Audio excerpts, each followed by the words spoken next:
Assalamualaikum warahmatullahi wabarakatuh. Innal hamdalillah nahmaduhu wa nasta'inuhu wa nastaghfiruh wa na'udzu billahi min syururi anfusina wa min sayyiati a'malina. May yahdihillahu fala mudhillalah wa may yudlil fala hadiyalah. Asyhadu an la ilaha illallah wahdahu la syarikalah wa asyhadu anna Muhammadan 'abduhu wa rasuluh. Qala Allah Ta'ala ba'da a'udzu billahi minasyaitonir rajim. Ya ayyuhalladzina amanu taqullaha haqqa tuqatih wa la tamutunna illa wa antum muslimun. Rabbi shrah li sadri wa yassir li amri wahlul 'uqdatam min lisani yafqahu qawli. Amma ba'd. Alhamdulillah summa alhamdulillah biiznillah, dengan izin Allah Subhanahu wa taala kita dapat bertemu sekali lagi, alhamdulillah. Dalam pertemuan kita yang paling menariknya, alhamdulillah, kita bertemu dalam bulan Ramadan, alhamdulillah. Dan juga kata dah tinggal beberapa hari, saat-saat akhir untuk kita bertemu pula dengan Syawal, hari kegembiraan mudah-mudahan bagi kita semua. Apa pun jangan kita lihat pula kan, ada hadis kan, tanda-tanda yang mengatakan bahawa dah habis Ramadan. Kita tengok, oh ni tandanya habislah dah. So habislah kita. Oh semalam lah itu kadar lah, alhamdulillah. Sedangkan kata ulama, ulama mengatakan bahawa kita ini sepatutnya kita ini adalah menjadi hamba Allah Subhanahu taala. Kan ada kata-kata apa, kun rabbaniyun wala takun ramadaniyun. Di makna jadilah kamu hamba Allah SWT. Janganlah kalian menjadi hamba Ramadan. Ramadan ini adalah sebagai kata usaha kita, ikhtiar kita yang Allah bagikan sebagai latihan kita untuk kita menggandakan amalan kita ni, supaya kata di bulan-bulan biasa tu menjadi kebiasaan dah. Kebiasaan kita meninggalkan perkara yang halal. Apa tu halal? Makan, minum, mengadakan hubungan suami isteri, itu semua halal. Tetapi di siang hari, perkara-perkara tersebut diharamkan buat sementara untuk menunjukkan bahawa Allah Subhanahu wa taala itu adalah sebagai pembuat syariat. Dia berhak melakukan apa yang dia mahu. May yasha, apa yang dia nak. Jadi kalau kita mampu, kata ulama, kalau kita mampu meninggalkan apa yang halal, tentu saja kita mampu meninggalkan perkara yang haram. Itu dia sebenarnya latihan kita. Jadi latihan itu berterusan sampailah kita bertemu dengan izin Allah pada Ramadan yang berikutnya, insya-Allah. Okey, apa khabar tuan-tuan, puan-puan, muslimin, muslimat yang dirahmati Allah Subhanahu wa taala? Saya berdoa, saya mengharapkan supaya tuan-tuan semua sentiasa, tuan-tuan, puan-puan semua sentiasa berada dalam keadaan yang ceria, dirahmati oleh Allah Subhanahu wa taala. Walaupun kita baru saja diumumkan untuk tidak boleh merentas daerah, termasuklah tempat saya sendiri. Tetapi itu sebab apa saja sebut adalah pasti ada hikmah adalah mudah-mudahan. Okey, apa pun saya berterima kasih sekali lagi kepada Coach Alan dan juga Coach Asriah kerana sudi menjemput saya sekali lagi. Orang kata alhamdulillah, seperti mana Coach Alan kata, sebenarnya manfaat itu saya katakan bahawa saya merasakan bahawa saya lah orang yang paling banyak mendapat manfaat daripada apa yang kita buat ni. Kerana yang berkata di hadapan tu bukanlah yang paling soleh, bukan yang paling baik. Sedangkan Nabi kata, sampaikanlah kamu kepada orang yang tak datang. Lebih kuranglah kan. Sampaikanlah suatu khutbah Nabi tu kepada orang yang tak datang.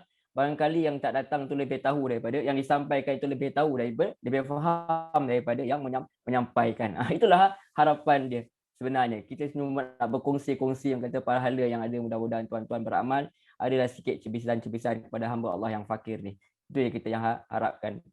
Okay, apa pun, insya-Allah hari ni kita nak bincangkan satu doa yang sangat menarik. Di mana sebelum ni doa kita banyak lebih kepada binafsi lah, kepada diri kita sendiri. Sebab Allah SWT pun memang ajarlah kalau kita nak doa, apa pun mestilah kepada diri kita sendiri yang paling utama. Kemudian barulah kita memikirkan kepada doa-doa yang lain, kepada orang yang lain. Sebab apa, setiap orang itu ada hak untuk berdoa. So dia boleh berdoa sendiri. Tetapi tidaklah sampai kita meminggirkan orang lain, dan ini terdapat dalam ayat doa yang hendak kita bincangkan hari ini, insya-Allah. Okey, tuan-tuan, puan-puan, muslimin, muslimat yang dirahmati Allah Subhanahu wa taala. Selalunya manusia itu kalau kita lihat seperti mana Coach Allen katakan awal-awal tadi, dalam banyak keadaan sebenarnya dia mesti suka untuk mendahuluikan diri dia. Mesti. Dan ada pun perkara-perkara dalam syarak yang sepatutnya kita kena mendahulukan. Misalnya apa? Misalnya kalau dalam saf solat, manusia itu mesti mendahulukan diri dia. Bukan kita suruh orang pergi ke depan. Tapi janganlah sampai berebut pula. Ataupun sampai bergaduh pula. Datang dalam keadaan biasa, normal. Dalam keadaan biasa, bergerak dalam keadaan biasa. Dan sampai kepada saf hadapan, utamakan diri sendiri. Dalam keadaan misalnya waktu azan, waktu semayang tu nak habis misalnya. Kalau dia perlu mendahulukan dia perlu mendahulukan diri dia. Ada tempat dia sampai dulu, bukan dia beri pada orang lain, dia perlu menunaikan ibadah dia kepada Allah SWT terlebih dahulu. Kalau dia sampai dahulu. Jadi ada perkara-perkara yang kita perlu mendahulukan diri kita. Kalau Cik Ibu saya kata bab kahwin pun misalnya, jangan sibuk nak bagi orang kahwin dengan orang lain pula. Kita kahwin dulu, baru fikir ke orang lain. Seolah-olah macam itulah. Itu melawak je lah. Okey, jadi tuan-tuan perempuan muslimin muslimat dan rahmat Allah, itu manusia. Manusia itu mesti dia nak lebih daripada orang lain. Itulah insya-Allah yang kita nak bincangkan hari ini berkenaan Allah SWT sendiri ajar suatu doa. Allah SWT tunjuk berkenaan ada kelompok manusia ini yang dia bukan sahaja mendoakan diri dia, tetapi dia mendoakan orang lain. Maksudnya dia jangan sampai meninggalkan diri dia. Diri dia mesti utama, dia mesti doakan, tetapi jangan dia sampai lupa untuk meminta kepada orang lain. Sebab tu kita lihat ada perbincangan sebelum ini kan, walaupun sebenarnya perbincangannya panjang, saya cuma memilih pandangan yang saya rasa benar bagi saya, di mana adanya pandangan yang mengatakan bahawa boleh bersedekah atas saudara. Itu sendiri juga sebenarnya antara yang kita mahukan orang lain mendapat pahala, seperti mana kita nak orang seperti mana nak kita dapat pahala, antara jelah. Jadi kita dapat lihat bahawa Allah SWT ajar kita tidak memikirkan diri kita sendiri. Dalam ayat doa ini kita ada doa yang kita bincang ni, Allah tunjukkan bahawa dia ini, manusia ini, bukan sahaja memohon keampunan untuk diri dia, tetapi dia turut memohon keampunan buat saudara-saudaranya, bukan saudara yang dia kenal pun, orang-orang yang terdahulu daripada dia. Itu makna dahsyatlah kita doa untuk orang yang kita tak pernah jumpa pun. Kalau kita doa untuk ibu kita, untuk ayah kita, biasa. Anak-anak kita biasa, sebab kita nak manfaat tu balik pada kita juga. Anak-anak kita boleh mendoakan kita dan sebagainya. Tetapi kita sekarang doa kepada orang yang memang tak mengenali kita tidak mengenali mereka. Bahkan kalau Rasulullah SAW, para sahabat itu bukan bangsa kita pun. Kita bangsa, berbeza bangsa pun. Kalau Bilal bin Rabah bukan bangsa kita, warna kulit pun berbeza. Tapi macam mana boleh sampai kita mendoakan mereka seolah-olah kita ini mengenali mereka. Itulah insya-Allah yang kita akan bincangkan hari ini. Cuma sebelum kita bincangkan lebih lanjut, izinkan saya terlebih dahulu nak cerita sedikitlah latar belakang yang membawa kepada doa ni. Jadi kalau kita lihat kepada surah ini, surah Al-Hasyr ni, awal-awal dia menceritakan berkenaan pengusiran orang Yahudi ni, kata silap Bani Nadir ni daripada tempat mereka ini, sebab apa? Mereka khianat kepada Rasulullah, kalau tak silap dalam perang Ahzab lah, perang Khandaq tu. Jadi mereka ini diusir oleh para sahabat Nabi dan para sahabat supaya keluar dari tempat mereka, sebab mereka telah mengkhianati Rasulullah SAW sebagai pemimpin negara lah. Kalau mereka tak terima Nabi sebagai Nabi pun, at least mereka kena terima Nabi Rasulullah sebagai pemimpin negara. So mereka khianat sebab mereka berpakat dengan orang Arab musyrikin, tapi malang bagi mereka, orang Arab musyrikin khianat juga ke mereka. Tak datang bantu mereka ni. Jadi sama-sama khianat lah. Jadi diringkaskan cerita, maka adanya pembahagian harta kat situ, maka Rasulullah SAW bagi harta kepada orang Muhajirin dan orang Ansar juga. Cumanya orang Ansar ni kurang sedikit mereka terima, sebab orang Muhajirin ini mereka ni adalah orang-orang yang datang, jadi mereka tidak ada harta. Tapi tuan-tuan jangan confuse dengan kisah ketika mereka di perang Hunain, itu yang lain. Yang perang Hunain yang mereka menangis dengan Rasulullah, itu cerita lain. Tapi ini cerita awal-awal ni tidak ada langsung penentangan daripada orang Ansar kepada Rasulullah SAW atas perkara ini. Mereka faham sebab masa itu pun Rasulullah baru awal-awal sampai dan sebagainya, dan memerlukan orang-orang Muhajirin memerlukan bantuan yang lebih.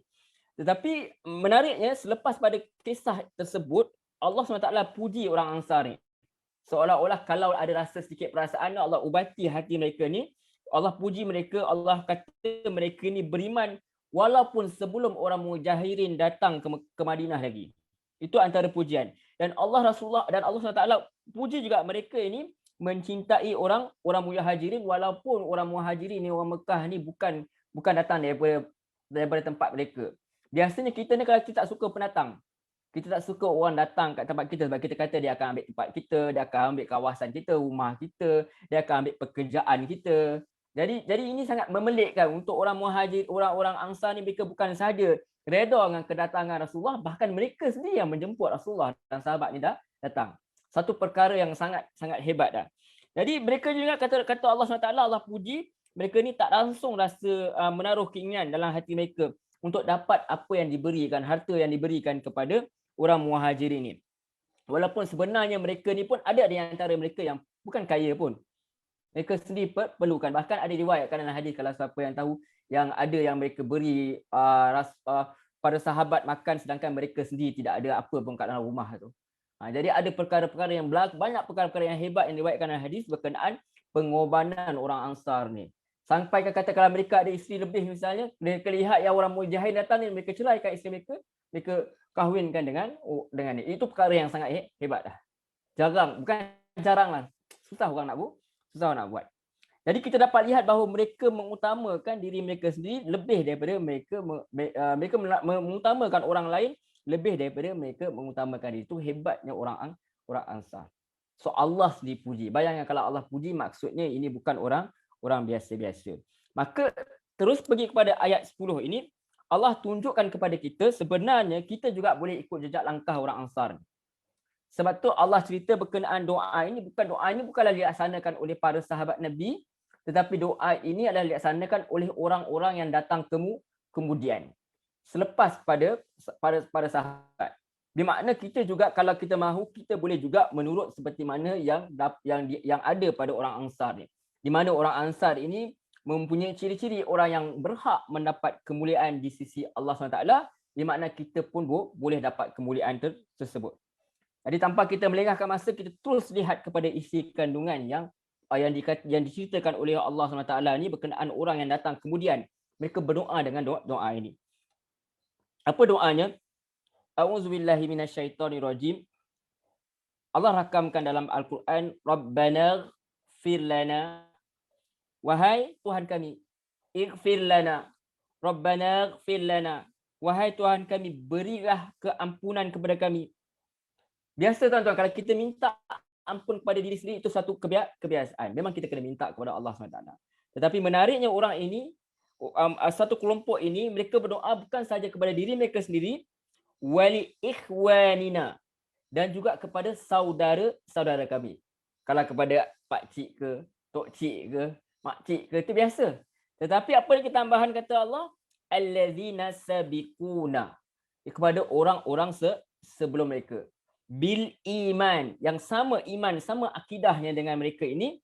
Wala taj'al fi qulubina, dan jangankanlah jadi jantung-jantung hati kami ini ghillan, ada rasa dengki, lillazina amanu, kepada orang-orang beriman. Rabbana innaka raufur rahim, sesungguhnya ya Rabb kami, wahai Tuhan kami, sesungguhnya engkau maha penyantun lagi maha penyayang. Baik tuan-tuan, puan-puan muslimin muslimat yang dirahmati Allah SWT.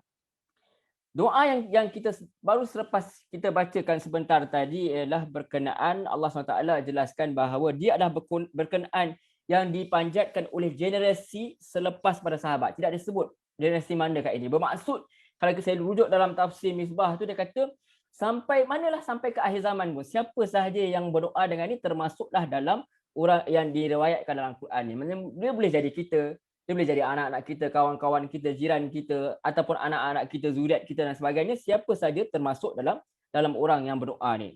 Sebab kita nak belajar supaya kita termasuk dalam orang yang faham berkenaan doa ini.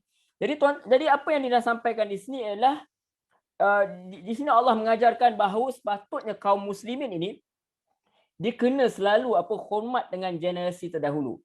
Maksudnya kita ni ada kaitan dengan generasi terdahulu. Contohnya berkenaan kita tak akan dapat Al-Quran ini kalau tidak adanya perjuangan orang-orang terdahulu. Kita tidak akan dapat hidayah ini. Of course hidayah itu daripada Allah SWT. tetapi dia mesti ada asbab yang disampaikan oleh manusia-manusia yang memperjuangkan, bahkan mereka bukan sahaja menggadaikan masa mereka, tapi mereka menggadaikan nyawa mereka demi untuk menyebarkan ajaran Islam tu. Jadi kita kena ada rasa macam, kita kena ada rasa respect kepada mereka ini. Kita mesti menghormati generasi terdahulu. Nanti insya-Allah kita akan faham kenapa ini berlaku. Kenapa kena respect ke orang terdahulu ni? Kenapa ni? Ustaz nak cakap apa ni? sebenarnya. Jadi kenapa nak kena respect? Insya-Allah kita bincang sekejap lagi. Jadi kita tak boleh ada rasa benci, kita tak boleh ada rasa iri hati dan atas keutamaan yang mereka peroleh. Sebab tentu sahaja generasi sahabat ni Allah kata apa? Radhiyallahu anhum wa radu'an. Allah redha kepada mereka, mereka pun redha kepada Allah SWT. Saling redha meredai. Itu hebatnya generasi sahabat. Jadi dan mereka ada title sahabat. Kita takkan dapat sebab kita tak jumpa Rasulullah SAW. Title sahabat ni cuma orang yang pernah jumpa Rasulullah, pernah nampak Rasulullah dan beriman dengan Rasulullah SAW. Jadi kalau kita lihat kepada doa ini, kita bukan saja mohon ampun untuk diri sendiri, tapi kita mohon ampun kepada orang lain sebelum kita. So soalan yang kita timbulkan tadi, apa faedahnya kita mohon kepada orang lain sedangkan orang itu tak kenal kita pun? Kita tak kenal pun orang tu pun tak kenal pun kita.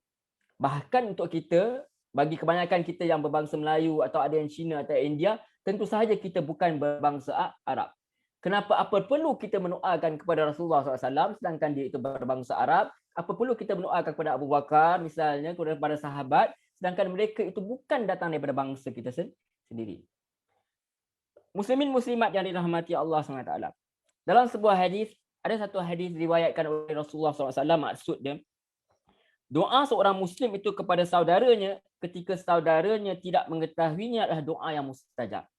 Itu di antara dia. Doa seorang Muslim kepada saudaranya ketika saudaranya tidak mengetahui adalah doa yang mustajab. Di mana bila kita doa orang terdahulu kenal kita tak? Tak, orang terdahulu tak kenal kita. Kadang-kadang kita fikir kita ada amalan-amalan yang kita waris daripada generasi terdahulu. Ada yang baik, ada yang kurang baik.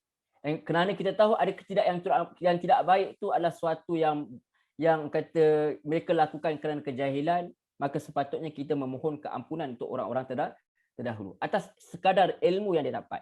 Dan untuk yang orang-orang terdahulu yang hebat-hebat seperti para sahabat, para ulama yang telah berjuang, tentu saja kita mesti mohon keampunan kepada orang-orang ini. Kadang-kadang ada kesilapan-kesilapan kecil yang mereka lakukan dalam kitab-kitab mereka, kesalahan-kesalahan, dan kita ni sebagai orang-orang yang kadang-kadang lebih banyak mengkaji sebab kita ada internet dan sebagainya, luas cara untuk sumber kita nampak kesilapan-kesalahan mereka, kita betulkan, tetapi kita mohon ampun supaya Allah ampunkan mereka tanpa menjatuhkan kredibiliti mereka sebab perjuangan mereka sangat hebat. Mereka telah menghabiskan masa mereka, mengorbankan diri mereka untuk Islam itu sendiri.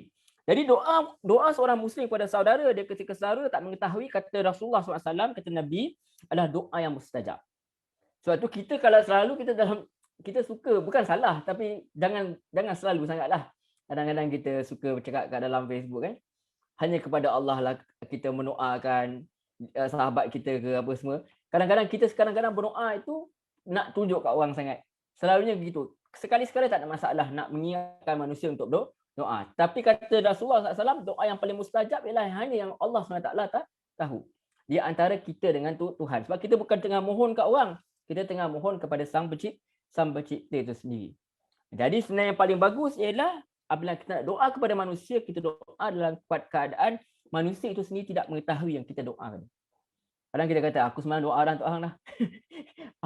Baguslah, mungkin kita nak bagi motivasi, nak bagi tahu kamu bukan bersendirian, aku sayang kamu, itu tak ada masalah. So aku masih ingat kamu dalam doamu, itu tak ada masalah.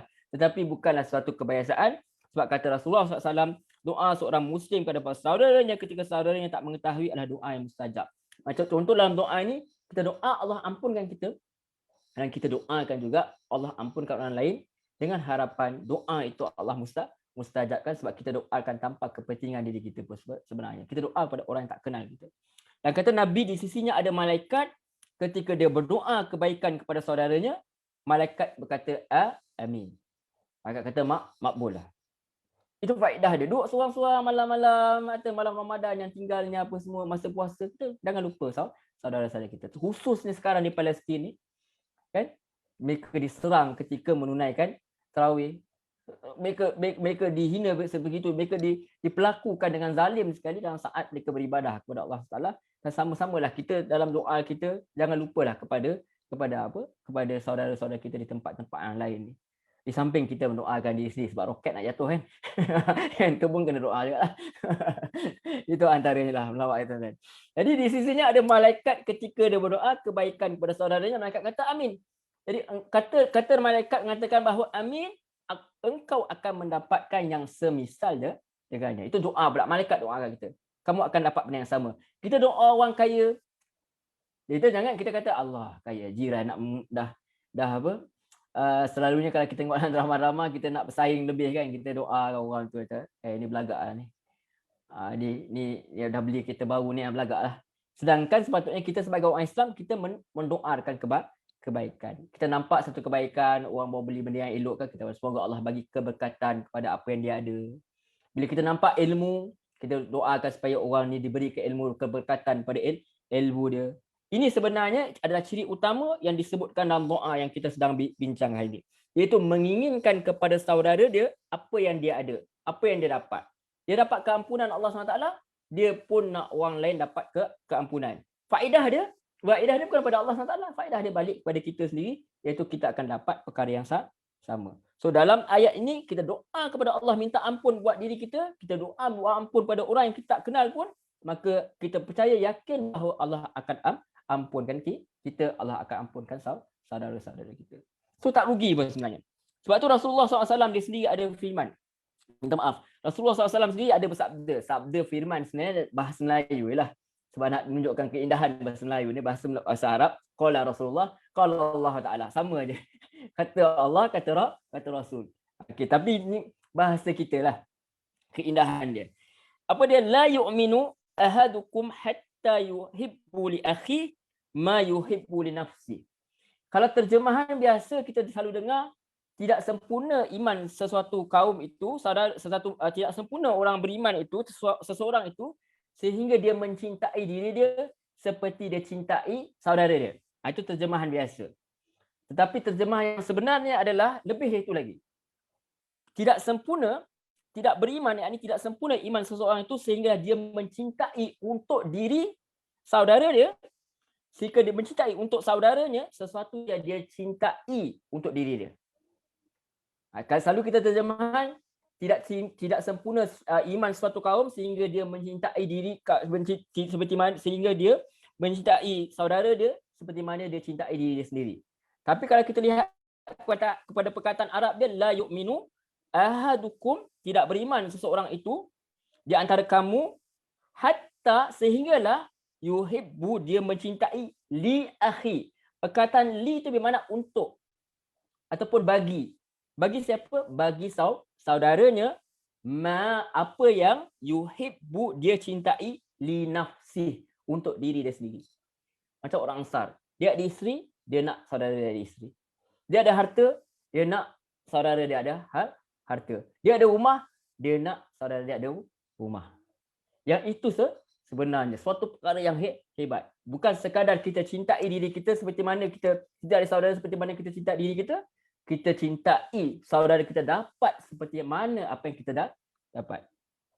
Suatu orang nak cakap ke sensitif pula Sebab tu kalau kita lihat pada sahabat, dia tak ada masalah pun wanita-wanita dia untuk berpoligami dan misalnya. Sebab apa? Dia mencintai orang tu dapat suami yang baik macam dia lah. Bukan saya nak suruh apa ini kontroversi, nanti tak dijemput lagi. Itu gurau je. Baik Okey, jadi maksud daripada hadis ini ialah seseorang itu kalau dia ada dua lah. Maksudnya dia suka diri dia dapat nikmat agama. Kita suka kan kita dapat nikmat agama, kita rasa sangat nyaman, kita rasa sangat Allah berimannya aku sekarang. Tenangnya hidup aku sekarang. Sepatutnya seperti itulah kita mahu kepada orang lain. Jangan kita rasa macam bila kita pergi masjid ke, bila kita pergi belajar agama, kita kata, tengok dia masih main gitar tepi jalan lagi. Allah, beliau nak berubah. Sedangkan kita pun tak pernah berjemput, dia kata, ada buka puasa lah. Ada carnival lah kat masjid ke. Kita tak pernah pun cuba menarik mereka ini. Jadi kadang-kadang saya pun kurang, bukanlah minta maaf atas kata-kata ni kadang-kadang kita kata orang masjid. Seolah-olah ada macam ada orang masjid, ada orang bukan masjid. Seolah-olah macam ada pemisahan. Kita rasa kita lebih daripada lain. Sedangkan kita belajar sebelum ini, kita kongsi sebelum ini, kita tak boleh ada rasa suci pada diri kita sendiri. So sepatutnya orang yang berilmu ini, seperti mana yang tuan-tuan buat sekarang ni, yang Coach Alan minta supaya share tu, ya. Betul sebenarnya. Kita mahu orang lain dapat apa yang kita dah dapat. Kita bukan nak sendiri pandai, kita saja bukan nak rasa macam aku ni ulama, orang lain ni semak. Tak, kita tak boleh macam tu.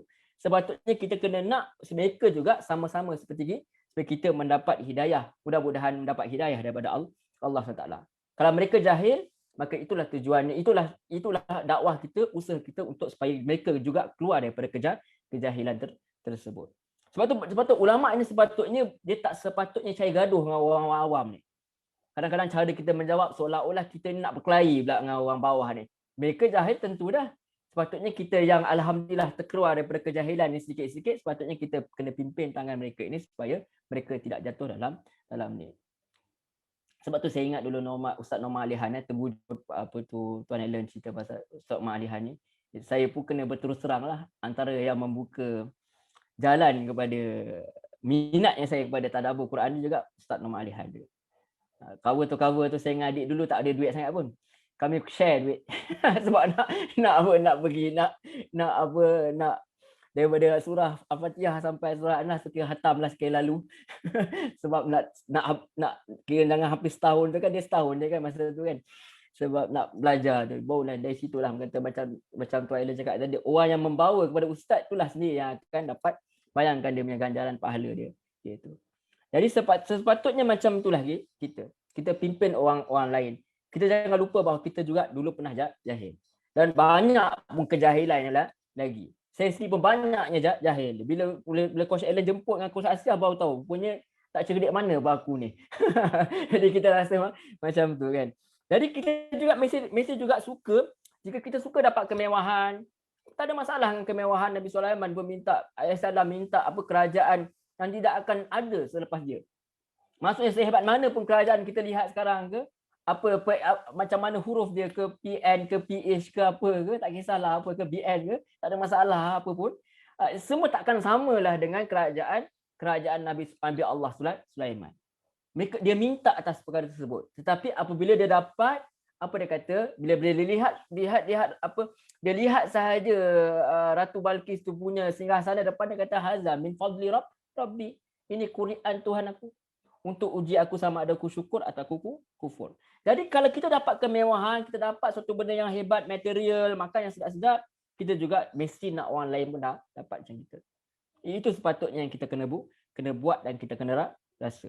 Sebab tu ada juga hadis lain yang maksud dia, siapa yang ingin dijauhkan daripada neraka dan masuk dalam syurga, hendaklah dia mati dalam keadaan beriman kepada Allah dan hendaklah dia berperilaku kepada orang lain seperti mana dia nak orang lain buat kepada dia. Itu dia. Maksudnya kita nak orang baik dengan kita pun kena baik dengan orang lain. Kita nak orang bagi kat kita pun kena memberi. Kan ada pepatah Melayu, orang memberi kita marah. Orang berbudi kita berbahasa. Itu sangat indah sebenarnya. Kalau kita lihat peribahasa kita yang dulu-dulu ni, dia sebenarnya sangat Islamik lah. Kena betul dengan apa yang dibawa oleh Nabi SAW. Jadi tuan-tuan, puan-puan, muslimin, muslimat yang dirahmati Allah SWT. Hakikatnya sebenarnya Allah nak tunjuk pada kita umat Islam itu sebenarnya bersaudara. Sepatutnya umat Islam tu dia tak boleh ada rasa hasad dengki kepada saudaranya sendiri. Jadi doa ni sebenarnya sangat penting sebab apa? Kerana penentangan terhadap Allah SWT yang pertama kali yang wujud dalam sejarah yang dirakamkan Al-Quran di langit itu kerana apa? Kerana kedengkian itu sendiri. Sebab itu kedengkian itu berhasil daripada apa? Berhasil daripada kesombongan, rasa takbur, rasa membesarkan diri yang akhirnya kesombongan itu menatijahkan kepada keengganan menerima kebenaran. Itu dia. Kalau kita rasa sombong kepada orang lain, kalau kita dengki kepada orang lain menyebabkan apa yang orang tu sampai kepada kita pun kita tak nak terima. Jadi apabila kita tolak kebenaran secara langsung, secara tidak langsung kita telah menolak Allah, kita telah ingkar kepada Allah SWT. Itu kata kafara. Kafara itu datang perkataan kalau kita tanam biji benih itu, kita kambus dengan tanah itu kafara. Kita tutup. Ada kebenaran, tahu kebenaran tapi kambus. Sebab apa? Ada perasaan sombong, ada perasaan dengki, dan itu berlaku kepada makhluk yang bernama iblis. Dia dah duduk dalam keadaan yang memang mulia lah, kita katakan, bersama dengan malaikat-malaikat yang mulia di sisi Allah SWT. Bagaimana keadaannya, Allahu a'lam. Dia tak nak ikut perintah Allah SWT, bukan dia nak tentang Allah. Tak, dia kata dia mengakui Allah tu Tuhan dia. Tetapi kerana apa? Kerana kesombongannya yang merasakan kejadiannya lebih hebat daripada kejadian Nabi Adam alaihissalam. Jadi doa ni sangat mahal sebenarnya. Tu kita kata, kenapa nak doa pasal orang dahulu? Antara sebabnya untuk menyebabkan menghilangkan perasaan dengki kita kepada orang lain. Salah satu cara untuk menghilangkan, nak tak nak, kita mesti ada rasa jealous kat orang lain. Mesti ada. Kita tengok orang lebih sikit mesti ada. So apa cara jalan dia? Antara yang Allah ajar, kita banyakkan doa untuk orang lain. Kita rasa dengki, ya Allah, bagilah dia sama macam aku dapat, atau lebih aku dapat. Supaya nak memadamkan rasa dengki, sebab rasa dengki akhirnya akan menatijahkan kesombongan. Dan orang tidak masuk dalam syurga melainkan orang yang ada walaupun sekelumit sebesar zarah rasa sombong. Itu sebenarnya sebab kenapa kita kena doa kepada orang lain. Jadi dia tak dapat terima kenyataan bahawa orang baru yang dipilih itu akan menjadi khalifah di muka bumi, sedangkan dia dah senior, dah lama dah iblis ni. Jadi kita dapat lihat bahawa sifat ini apa jadi dia turun juga kepada satu bangsa ni, mana bangsa Yahudi, Bani Israel. Asal Bani Israel beriman tak? Bani Israel beriman. Bahkan nama gelaran yang diberi kepada Nabi Yaqub AS itu Israel. Tetapi apa jadi kepada mereka? Kerana mereka tak boleh terima ada orang lebih hebat daripada mereka. Mereka tak nak terima. Mereka rasa bangsa mereka yang terhebat. Jadi daripada agama yang tidak mengenal bangsa, jadi kepada agama sendiri. Dia gelarkan agama dia sebagai bangsa, sebagai Yahudi, daripada perkataan Yahuda tu yang dia punya keturunan dia tu. Di mana awal-awal lagi mereka tak terima, sebelum Rasulullah SAW lagi mereka tak terima siapa? Nabi Isa AS, sebab mereka anggap Nabi Isa AS ini bukan daripada kalangan orang Yahudi, bukan daripada Bani Israel, sebab keturunan itu dikira daripada nasab bapa. Nabi Isa tak ada bapa, sebelah mak dia tak terima. Jadi dia kata, bahkan dia membuat tomahan bahawa Nabi Isa ni anak luar nikah dan sebagainya, dan dia mengatakan bahawa Nabi Isa ini ada membawa ajaran sesat, sehingga mereka hendak dibunuh. Itu sebab apa? Ada perasaan dengki. Tak boleh ada orang lebih sikit. Bawa kitab Injil pula. Tak boleh. Ini nak override kita punya kitab. Padahal mereka sendiri dah override kitab mereka lah lama dah.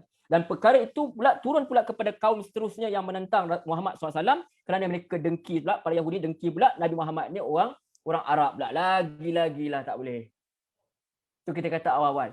Apa jadi? Sebab tu saya ingat satu kata, saya tak ingat saya baca kat mana, dia kata, dilihat seseorang itu bukanlah kepada siapa yang menuturkannya, tapi dilihatkan kepada apa yang dituturkan. Jadi itu sepatutnya. Tetapi apabila kita melihat kepada siapa, ini hamba yang cakap, ini budak kecil yang cakap, maka kebenaran itu akhirnya kita tak nak terima kebenaran. Sebab kita lihat kepada siapa yang cakap. Mungkin kita kata, alah, tak satu level lah nak cakap. Allah baru kenal dunia. Allah ni newcomers ni. Orang kata apa, baru nak naik. Lalu macam tu kan. Bila orang tu cakap. Jadi itu semua sebenarnya menguji diri. Dan dia laku kepada orang-orang terdahulu. Tunggu Nabi akhir zaman ni, kononnya mereka tunggu, tetapi mereka lihat datang daripada bangsa Arab dan juga butuh huruf pula tu. Tak boleh membaca. Lagi-lagilah mereka rasa bahawa mereka lebih hebat. Dan mereka selama ni menghina orang Arab sebagai penyembah berhala. Akhirnya yang datang Nabi itu didatangkan daripada tempat penyembahan berhala itu sendiri. Dan menyebabkan mereka berasa lebih marah lagi. Bahkan sampai Jibril pun dia tak puas hati dah.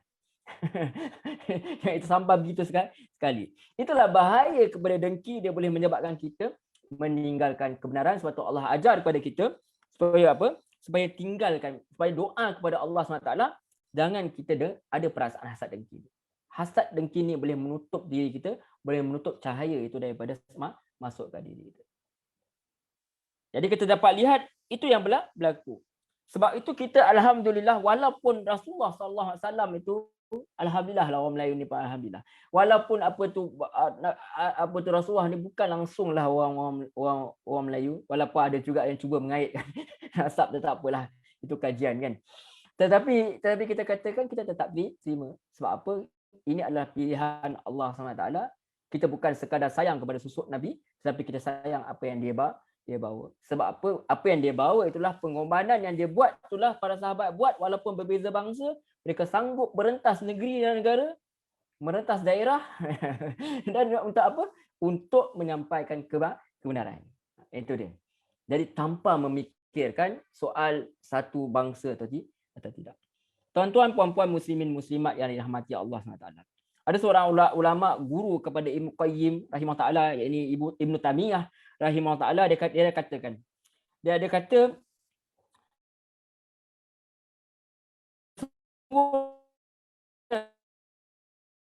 hasad ni, rasa dengki ni adalah di antara pada orang dia zahirkan, ada orang dia simpan saja.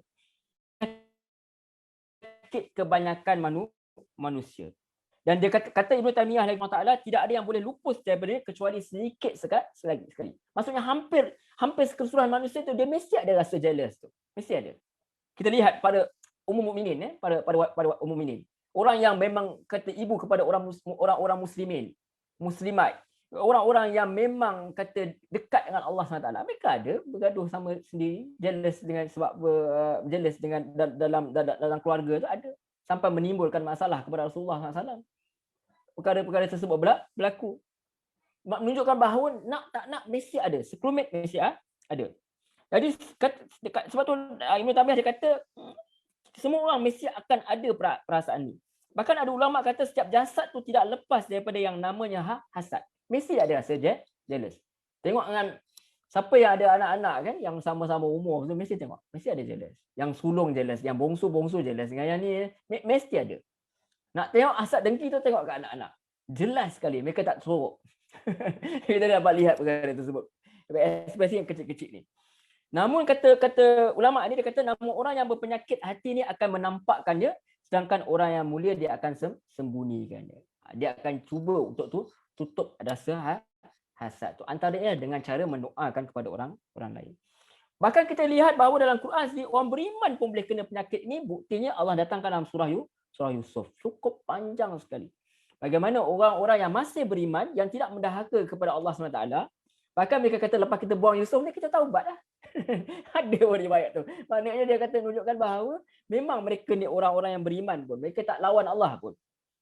Tetapi perasaan itu boleh wujud kat mana-mana keluarga, mana-mana hati. Tak kira lah dia ni ulama apa. Ulama nanti jealous dengan ulama lain. Kita tengok masalah kat negara kita sendiri pun, Ramadan ke tak Ramadan, bergaduh juga. Asatizah kita bergaduh juga. Sebab macam mana pun ada jealous.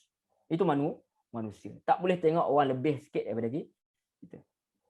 Jadi doa ini ditamatkan pula dengan apa? Akhirnya kita lihat apa mereka doa, Rabbana innaka raufur rahim. Wahai Tuhan kami, sesungguhnya Engkau Maha Pengampun lagi Maha Penyayang. Engkau Maha Penyantun lagi Maha Penyayang. Dari sini kita lihat bahawa setelah kita berdoa, kita buat apa? Kita puji Allah SWT dengan apa? Tawassul.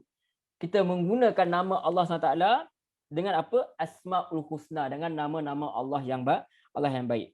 Supaya Allah mudah untuk makbulkan doa. Sebab Allah sendiri ajar dalam Quran, bila doa, mintalah doa itu dengan apa? Mohonlah kepada Allah SWT dengan nama-nama Allah yang baik. Itu yang disyaratkan. Yang paling baik ialah bila kita doa, nak minta rezeki kepada Ya Allah, bagilah aku rezeki Ya Ar-Razzaq.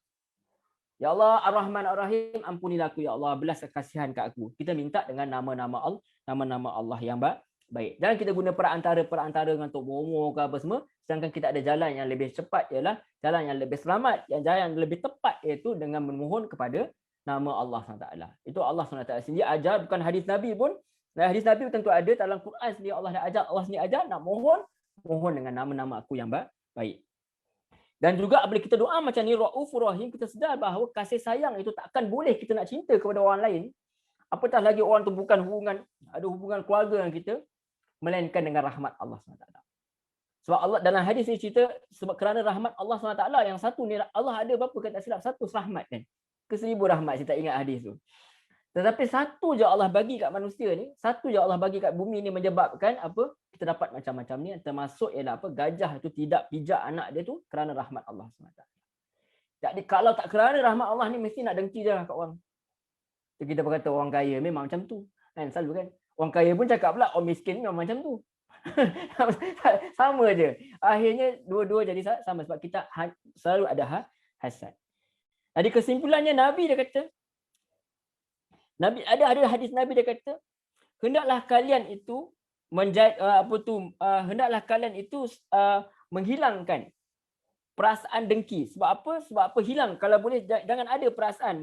Hendaklah kalian itu elakkan daripada ada perasaan hasad dengki itu. Sebab apa? Dia menghapuskan kebaikan seperti mana api itu menghapuskan kayu, membakar kayu. Maksudnya perasaan dengki itu membawa menatijahkan kepada banyaknya keburukan. Sebab apa perasaan hasad? Kenapa perasaan hasad dengki itu dilarang? Sebab apa? Dia akan menyebabkan kita, pada yang paling utama, kita tak terima kebenaran. Kebenaran tu dah ada dah, tetapi kita tak nak terima sebab apa? Kita tak suka kepada yang menyampaikan. Itu yang masalah. Jadi macam mana nak handle perkara ni selain daripada kita berdoa kepada orang lain, kita kena pertebalkan iman, akidah kita dengan yakin bahawa setiap apa yang Allah beri itu adalah qada dan qadar dia, ketentuan dia. Orang ni dapat sini cara dia. Orang ni dapat cara dia. Dia kena ada rasa apa? Bersyukur. Dia kena ada rasa cukup dengan apa yang Allah bagi dan kita kena sedar. Kalau orang yang dia tak sedar, dia kata dia tak puas hati orang semua. Dia tengok isteri dia tengok isteri orang lain. Kalaulah. Dia ada kalau. Dia kalau Nabi kata membuka ruang-ruang syaitan tu. Sebab dia tak pernah ada rasa syukur. Dia banyak kalau dia. Sedangkan dia kata, kalaulah aku dapat kerja kat tempat tu. Dia tak tahu orang kerja kat tempat tu kata, kalaulah aku dapat berhenti kerja. Dia tak tahu. Sebab setiap orang ada masalah masing-masing. Kalaulah saya boleh jadi macam Tuan Ellen ni. Tuan Ellen cakap pula, kalaulah saya boleh jadi macam Ustaz. dia semua orang takkan ada rasa puas. Misal. Jadi sebab kita akan sentiasa rasa orang lain lebih baik. Sedangkan apa yang Allah tetapkan itulah yang baik untuk kita. Dan kita juga mesti rasa syukur walaupun yang dapat itu sedikit, dan antara yang Nabi ajar kena lihat pada orang yang lebih bawah daripada kita. Supaya kita sedar bahawa nikmat kita dah banyak lagi. Dan antaranya tadi kita katakan banyak doa kepada orang lain supaya apa? Menghilangkan rasa dengki dan ada timbul rasa kasih sayang. Wallahu a'lam. Jadi doa ni sangat besar. Apa yang Allah ajar pada kita ialah kita jangan lupa mohon untuk ampun untuk diri kita sendiri, dan jangan lupa juga kita mohon ampun kepada orang lain dan minta kepada orang lain, minta kepada Allah apa yang kita nak, dan minta juga orang lain pun dapat apa yang kita nak. Dan jangan langsung ada sekelumit rasa dengki, sebab dengki itu akan menyebabkan kita lari terpesong daripada jalan kebenaran. Sebab orang lain akan ada ilmu masing-masing dan kita kena sudi untuk terima ilmu tersebut walaupun ilmu itu bertentangan kita, selagi mana kita lihat dia sesuai dengan Quran dan Sunnah, walau siapa pun yang membawa dia. Wallahu a'lam. Saya rasa sekian dulu, terlajak rasanya. Seronok sangat kot. Minggu depan nak raya. InsyaAllah kita sambunglah perbincangan kita. Ada masa yang nanti tinggal ni dalam sesi yang kedua. InsyaAllah saya kembalikan kepada Coach Ellen dan Coach Asriah. Silakan. Okey, insyaAllah saya cuba bacakan dulu Ustaz soalan yang pertama daripada HMZ.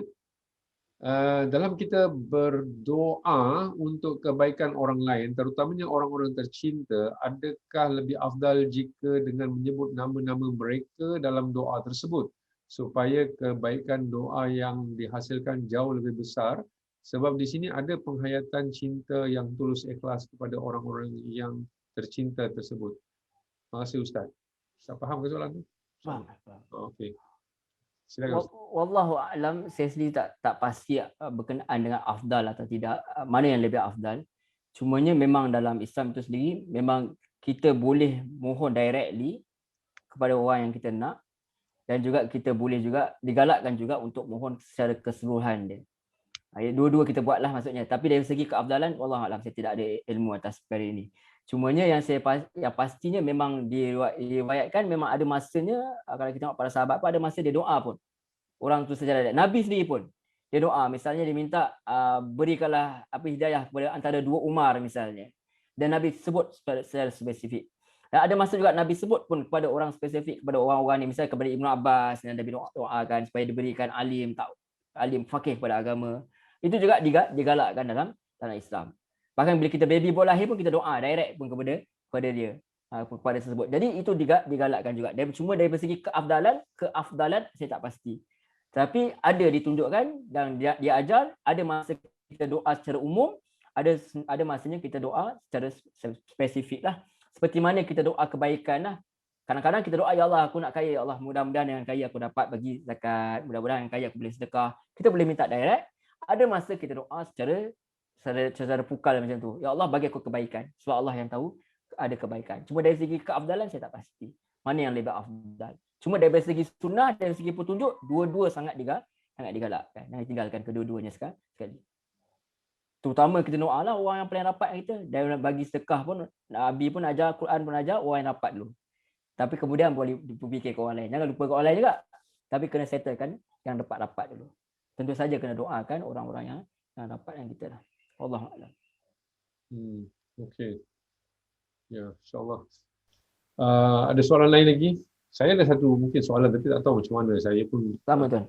nak rangkakan soalan ni kan. Macam example lah kan. Macam katalah orang itu dia rasa dia tak ada apa-apa tu. Dia rasa harta dia tak ada, ilmu dia tak ada. Jadi dia berbanding dengan orang yang lebih hebat-hebat daripada dia.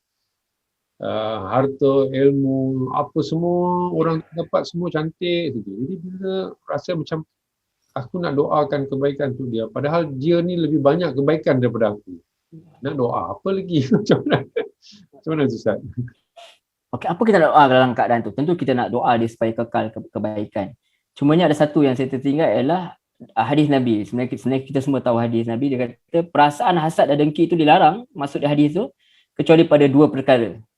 Iaitu pun dengki terlarang, banyak perasaan hasad dengki itu pada semua perkara dilarang, kecuali pada dua perkara saja, itu dengki terhadap Allah, terhadap seseorang yang Allah SWT kurniakan kepadanya harta dan orang tu belanjakan pada jalan kebenaran. Dan seseorang yang dikurniakan hikmah, kebijaksanaan dan dia gunakan untuk berhukum dengannya dan dia ajarkan. Itu ilmu yang bermanfaat lah. Jadi boleh tak kita dengki? Jealous lah kalau bahasa kita. Sebab bahasa kita ni ada iri hati, ada cemburu. Cemburu lain, iri hati lain. Itu kalau bahasa kita. Jadi kalau kita guna bahasa kita faham, kita boleh cemburu. Tapi kita tak boleh iri hati. Ini bahasa kita lah, senang nak faham. Kita tak boleh hasad ke orang lain. Hasadnya apa? Dengan mengharapkan bahawa harta dia hilang. Ilmu dia hilang. Aku harap dia accident supaya dia hilang ingatan. Supaya aku seorang macam dia. Macam tu. Seolah buta sikit dia punya tu. Tapi aku harap dia, harta dia, rumah dia terbakar. Harap dia. Supaya apa? Supaya dia tak, supaya aku seorang yang kaya. Tetapi menginginkan orang lain, menginginkan sesuatu yang orang lain itu biasa. Dibenarkan apa-apa, tapi mesti dilapik dengan mudah-mudahan kalau aku dapat macam dia, ya Allah aku nak jadi macam dia, supaya apa? Supaya aku boleh dapat pahala macam dia. Itu boleh. Jadi di samping kita doakan untuk orang itu supaya kekal ilmu dia, ya Allah, sebab para ulama macam tu. Ya, kadang-kadang para ulama sebut pun, ya Allah aku nak jadi macam ni. Misal aku nak jadi macam Ibnu Hajar, dia sebut, ulama sebut macam tu. Kadang-kadang ya Allah aku nak lebih dari dia pun pernah ada orang minta. Tetapi tanpa mengurangkan ilmu tersebut. Bukan doakan supaya orang itu hilang. Jadi perasaan hasad itu, perasaan jealous itu, cemburu itu boleh, tak ada masalah. Tetapi jangan sampai kita mendoakan manusia itu hilang daripada nikmat yang dia ada. Tapi masalah yang berlaku sekarang ialah kita nak orang lain hilang. Kita tak boleh orang tu lebih daripada kita. Kita tak boleh ada sama tau. Kita tak boleh. Aku tak boleh naik sekali. Tak boleh. Kita tak nak. Itu masalah dia. Itu hasad. Tetapi kalau kita nak orang sekali masuk syurga dan kita masuk, itu yang digalakkan dalam agama. Allah. Kita sendiri ada terfikir. Saya sendiri pernah terfikir perkara-perkara sebab sebagai orang yang lemah kadang kita rasa Allah, follower ramai, aku buat boleh tak ada apa pun, tak ada orang ikut aku pun. Kita rasa kan. Kita gentle cakap kat sini kan. Kita saya anggap tuan-tuan semua macam abang kakak saya. Saudara kita, ayah ibu saya. Jadi yang kata, kadang-kadang kita ada rasa perasaan itu. Manusia. Itu hakikat dia. Sentiasa akan ada rasa. Sebab tu Ibn Taymiyah mesti ada rasa. Tetapi kita kena cover balik perasaan tersebut dengan banyakkan doa kepada orang lain. Sebab perasaan tu mesti ada. Sebab tu Nabi dia tahu perkara ini, dia kata boleh dengki. Boleh jealous lah bahasa kita, boleh cemburu lah. Tetapi cemburu atas perkara yang baik, kita nak jadi macam tu. Bukan cemburu dengan rasa sampai kau hilang benda ni. Kau tunggulah. Kau tunggulah langit tinggi rendah, kata kan. Jadi macam tu lah, tak boleh lah. Yang tu tak boleh. Jadi apa pandangan Ustaz ataupun apa nasihat Ustaz ataupun yang untuk hari raya ucapan yang selalu kita boleh sebut. Silakan Ustaz. Baik. Terima kasih Tuan atas soalan. Pertamanya, Allah sahaja yang maha mengetahui segala-galanya. Cuma dalam ilmu saya yang cetek ni, sekadar pengetahuan yang cetek ini, kalau setakat yang saya tahu bahawa asas kepada raya ni adalah kegembiraan. Itu kita kena tahu, sebab asas kepada raya itu kegembiraan, sehingga kan haram seorang tu berpuasa pun pada tak dapat pahala pun, bahkan mendapat dosa kalau kita puasa pada hari raya pertama tu. Maksudnya asasnya mesti kegembiraan, sebab kita telah berjaya melawan nafsu kita, mengawal nafsu kita dalam masa sebulan itu. Kita meninggalkan sesuatu yang halal atas kerana Allah SWT. Jadi yang diajar oleh Rasulullah tu, yang selalu pada zaman Rasulullah pun dia ada takbir tu, tentu saja ada. Takbir itu memang dia memang ada. Itu pun saya tak pasti lafaz itu Nabi ajar atau para sahabat yang wujudkan lafaz dia. Tetapi kita tahu takbir itu memang adalah disyariatkan. Dan itu tidak ada masalah. Jadi yang diajar oleh Rasulullah SAW, kalau boleh kita katakan bahawa takbir raya itu memang adalah syariat. Cumanya bagaimana dengan hukum ucapan taqabbalallahu minna wa minkum? Semoga Allah mengabulkan, ini menerima daripada kami dan daripada kalian. Jadi kalau kita lihat kepada dalam Majmu' Al-Fatawa misalnya, daripada karangan Syekh Ibnu Taimiyah, guru kepada Ibnu Qayyim, dia kata tak ada asalnya dalam syariat. Dia kata. Jadi dia kata tapi dah diriwayatkan daripada sekelompok sahabat bahawa mereka melakukannya. Maknanya orang yang lebih hebat dari kita buat perkara ni. Dan kata beliau, sebahagian imam memberi rukhsah untuk melakukannya, seperti Imam Ahmad. Imam Ahmad dia kata, aku tak mula ucapan yang dia kata. Tapi bila ada orang cakap kat aku jawab. Sebab dia kata membalas tahiyat itu, salam itu wajib. Tapi dia kata nak mulakan bagi dia tak sunnah, bagi Imam Ahmad, tapi tak dilarang. Jadi siapa yang buat, okey. Siapa yang tak buat pun, okey. Tak ada masalah, dua-dua boleh. Jadi bila kita lihat daripada pandangan ulama' ni, boleh kita katakan bahawa kita boleh ucap apa sahaja pada Syawal ini, asalkan dia menggembirakan hati orang yang mengucap. Sebab asasnya adalah gembira. Asas ialah kegembiraan. Sebab Allah telah memberi kita satu malam Lailatul Qadar misalnya. Allah telah beri kita pahala, Allah bagi pahala yang berganda. Allah bagi kita peluang untuk menghapuskan dosa dalam masa sebulan ni. Allah bagi kita banyak rahmat, makbul doa, lebih mustajab doa. So kita kena ada zahirkan rasa kegembiraan tersebut. Kalau orang Arab kata kul antum wa antum bi khair misalnya kan. Setiap tahun kila amin wa antum bi khair. Setiap tahun kalian berada dalam gembira. Apa sahaja. Kita orang Melayu, maaf zahir batin misalnya, dengan ketupat menggembirakan kita, silakan, tak ada masalah, tafadhal. Dengan dodol menggembirakan kita, tak ada masalah. Apa sahajalah. Lemang, saya dah nampak lemang pagi semalam. Tapi cuma wahai kata tunggu raya baru seronok. Sebab apa nanti dah lah tak boleh pergi mana, daerah pun dah tak boleh pergi dah. Kurang-kurang kata apa saja sebenarnya. Tapi macam menurut Imam Ahmad tadi, dia tak dilarang. Perkara itu bukanlah termasuk perkara bid'ah ataupun boleh mengadakan membawa kita masuk ke neraka, tidak. Kita boleh ucap apa saja. Cumanya apa yang sahabat doakan tetap baik, bagus. Itu adalah contoh yang baik. Mendoakan supaya Allah terima amalan kita. Cuma kalau kita orang Melayu tambah sikit, maaf saya batin saya, minta maaf saya. Sebab apa? Kita nak supaya kegembiraan itu berterusan, supaya supaya kita gembira, orang lain mungkin tak gembira dengan kita. Kok terawih kita menyakitkan hati dia ke apa, minum mineral water seorang-seorang tak bagi kita kan. Mungkin dia terasa, kita minta maaf lah. Tetapi bukanlah sesuatu yang disyariatkan untuk minta maaf, tetapi dia mengikut kepada uruf tempat sebenarnya. Sebab kegembiraan ni tak sama kan. Ada orang gembira, dia rasa raya, dia tidur, gembira kat dia, tapi dia kena biar sembahyang dulu. Kegembiraan ni tak sama, manusia tak sama dia kegembiraan. Jadi perkara ini adalah sesuatu yang dilonggarkan dalam syariat lah. So manusia boleh memilih apa cara yang menggembirakan dia selagi mana dia tidak melanggar syarak. Yang itulah, tak boleh kita nak berjabat dengan bukan mahram ke apa tu, tak boleh lah, yang tu tak dibenarkan. Tetapi selagi mana ada batas-batas dia. Mengikut selagi tak langgar, dia menambahkan kegembiraan, silakan. Dengan lagu raya menggembirakan kita, kalau kita pegang pandangan muzik tu harus, silakan, tak ada masalah selagi mana tidak ada unsur-unsur ucah dan sebagainya lah. Tapi kalau kita pegang pada pandangan haram, kita tinggalkanlah. Itu terpulang kepada pandangan-pandangan ulama mana yang kita nak pilih, sesuai dengan ilmu yang kita belajarlah. Wallahu a'lam. So itu saja kita akhiri dengan tasbih kifarah dan surah wal asr. Subhanallah.